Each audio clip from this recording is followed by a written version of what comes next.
का मतलब होता है लक्ष्मी, श्री का मतलब होता है यश, श्री का मतलब होता है कीर्ति, और मद का मतलब होता है भंडार। जो यश, कीर्ति, धन, वैभव आदि का भंडार है कौन? भागवत। महापुराण, इसको पुराण नहीं कहा गया, इसको महापुराण कहा गया है। महा मतलब अत्यधिक, पुराण का मतलब पुरा अपि नवम, यह सा पुराणम, जो कभी भी पुराना ना हो, हमेशा नया ही नया समझ में आए, उसका नाम है श्रीमद् भागवत पुराण संहिता।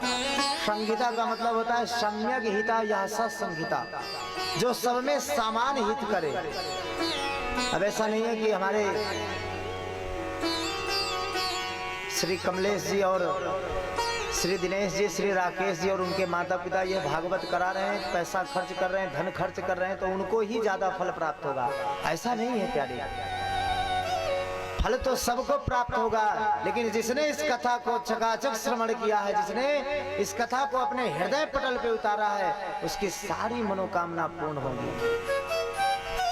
एक बार ठाकुर जी पे विश्वास तो करो। क्यों?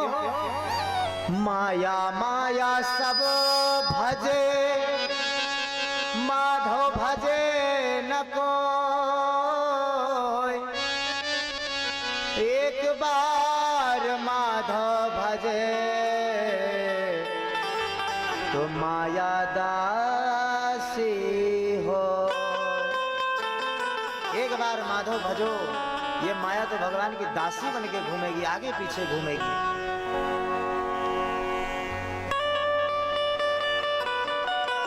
एक सेठ जी थे महाराज, बड़े धानाट थे, और कभी भी वो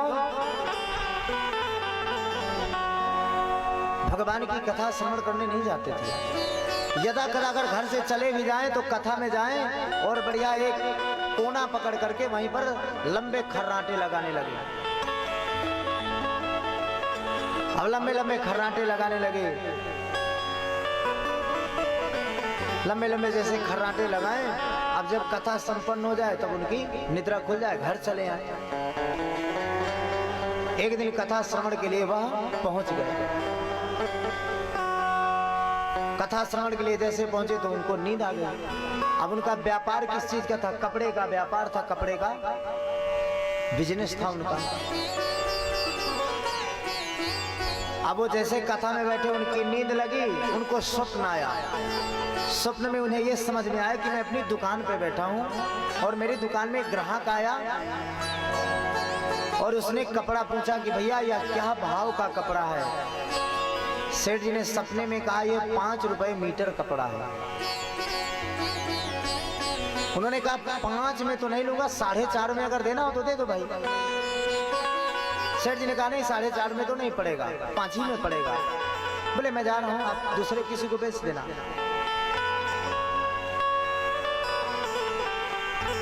सेठ जी ने मन में ही कहा लेना हो तो ले ले,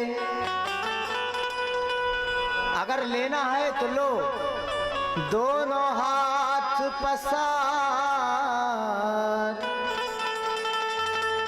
आगे वाले व्यक्ति का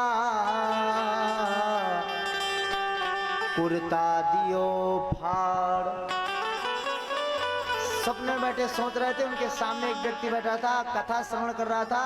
इन्होंने उसका कुर्ता पकड़ा और फाड़ दिया। बोले ले 4.5 रुपए मीटर।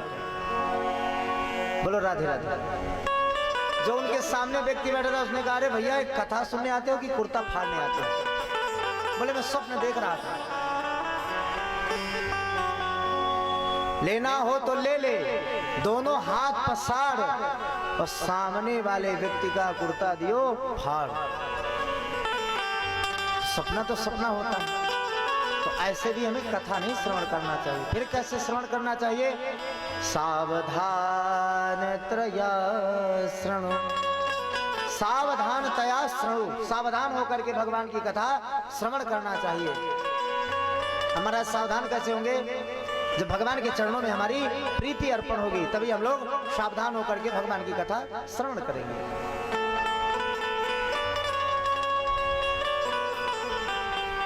तो यह श्रीमद् भागवत महापुराण सूत और शौनक जी के मध्य में यह कथा चल रही थी। अब महाराज सूत जी कौन है? तो अग्नि से जो उत्पन्न हो उसको सूत कहा गया। ये रोमहर्षण सूत है महाराज। और ग्रसमद ऋषि के सुनक, सुनक के शौनक।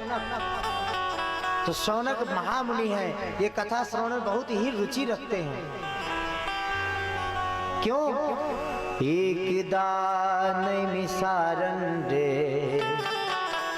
ऋषया सोन का प्रभुक्षुर मुनया सर्वे सूतम पौंडादिकं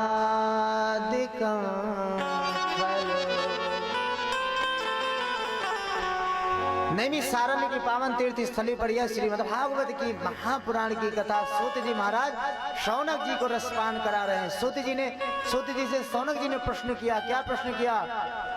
वृतेन तपसा किम वा प्राप्स्यते वांछितं फलम्। प्रभु यह जो पावन मंगलमय कथा है वह कृपा करके आप हमें श्रवण कराइए। उन्होंने कहा ठीक है मैं आपको श्रवण कराऊंगा। तब उन्होंने नैमिषारण्य पावन तीर्थ स्थली पर उन्होंने 6 प्रश्न किए।